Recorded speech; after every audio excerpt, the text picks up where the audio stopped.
So, I thought I'd make everyone laugh a bit before I make everyone feel really down. No, this isn't right. Okay, I'm gonna do something brand new because it's I just think that's cool, and I'm in Newcastle, and why not? So this is a bit different, and okay, I do need to do a slight explanation. This, just total disclaimer. If you haven't seen Inception yet, if you really don't want to know anything that happens in the film before you see it, you might want to leave now. This is about Inception. If you haven't seen Inception, sorry, not Inception, Interstellar. I'm talking about Interstellar, which I was going to say, if you haven't seen Inception, it's basically Inception in space. So yeah, if you haven't seen Interstellar yet, maybe leave if you really don't want to know. Cool, no one. Good. Well then, I've said it, so I'm not sorry. This is called What My Life Would Be Like If It Was Written by Christopher Nolan. And it is brand new. Okay.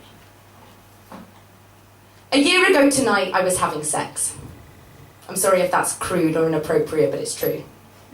I was having sex with you. I know, I was there. And I know for a fact that I've got the date right because I have a certificate. Not for the sex, that would be weird, but for the reason we were having middle of the night celebration sex.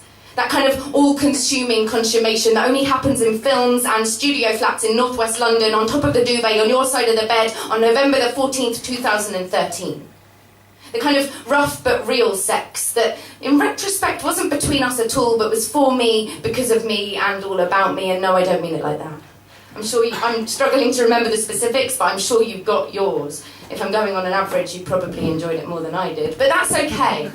If I remember rightly, it wasn't about that. I needed you, and as always, you obliged.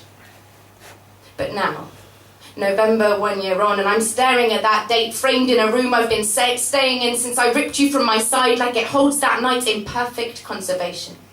As if our bodies combine around each printed number, stamping our reckless sensuality onto paper to remain forever there in golden-framed remembrance of us.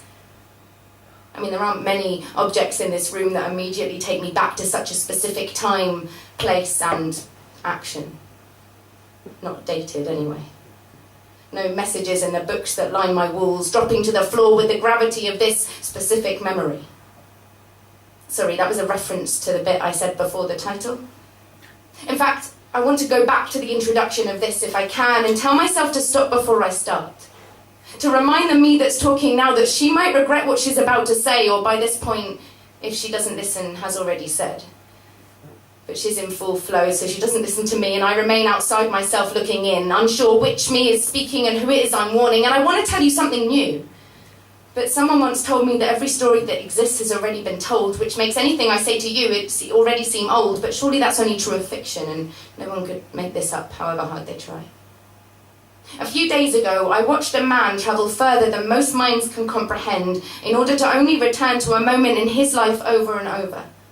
And granted, I was watching from the safety of a cinema seat, but that didn't stop me from going back in my mind to the moment when I kissed you suggestively, rousing you from sleep with the knowledge that you would give me release for the excitement I brought home in a frame that would eventually commemorate something that hadn't yet happened, not knowing that it would be in our most intimate moment that I would start to pull away at light year speed. And I might as well be as far as Saturn right now as I live both that moment and this simultaneously. In the film, the man is both himself and the self that he was, both the catalyst and the consequence. And I understand that paradox as I live both the action and the result. As I take you in my arms over and over while the other me, the older me, whose hands have got used to holding themselves, stands over a double bed that she no longer owns and shouts at a couple that no longer exists to stop before they start. You are making a mistake that can never be undone. By doing this, you are unraveling a well-tied knot of her loving you because you love her and consoling her when she doesn't win. And this is the night when everything changes and you can stay the same if you want to. But I might as well be screaming this in fucking binary because I'm ignored like I exist only in a time loop, which reminds me of a conversation I had with my father once. I'm sat back to wall outside the bathroom while he shaves or brushes his teeth or something not relevant to the memory. He's telling me that time travel is impossible, and I'm arguing back in an 8-year-old way, but he wins and I laugh and we go for breakfast in the market behind Liverpool Street, but this could be a separate memory amalgamated together for the sake of clinging on to faded times gone by. And as child me sits outside a bathroom I haven't used since, I ignore myself, my future self, standing inches away, clinging to my father like a limpet that he is unaware of as he wins our argument and laughs, and all the while he is oblivious to the fact that he is holding the hands of his daughters then and now. One as real as ever and the other existing only in the metaphor that simultaneously I'm sharing on stage years in the future.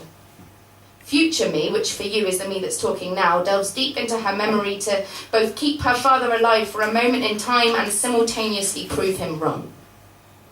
Time travel does exist. Because if it didn't, I couldn't be both there and now, and if I couldn't be there, I would forget him and he would continue to not exist, and so I believe in science fiction. I believe in time travel, not as a concept to progress the human race, but to keep my father alive, which sounds familiar, doesn't it? It's the storyline to a film I saw, which means that this is beginning to sound a lot like fiction, and therefore a story that's already been told. Which of course it has. Last November.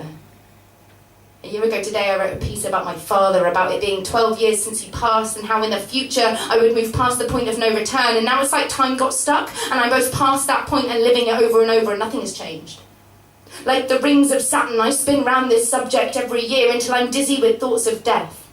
And every version of me is caught in this loop of everything that will ever be, and sometimes it feels like I'm floating through space with nothing to stop me falling through a black hole of all the things I've lost, and I don't even have Anne Hathaway to keep me company.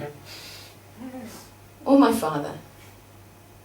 I don't even have you, because we did have the sex that started all this, and I don't have enough special effects to recreate our fireworks. All I have is a cinema stub for a film I saw, a muddled and difficult to prove definition of time travel, and a framed certificate dated a year ago today.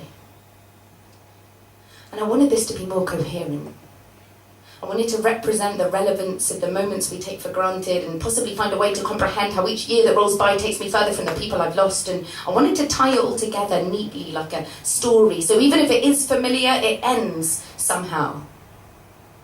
And I wanted to make it rhyme. But I'm not sure I did any of those things. I think I'll leave that kind of stuff to Christopher Nolan in future. He seems to know what he's doing after all.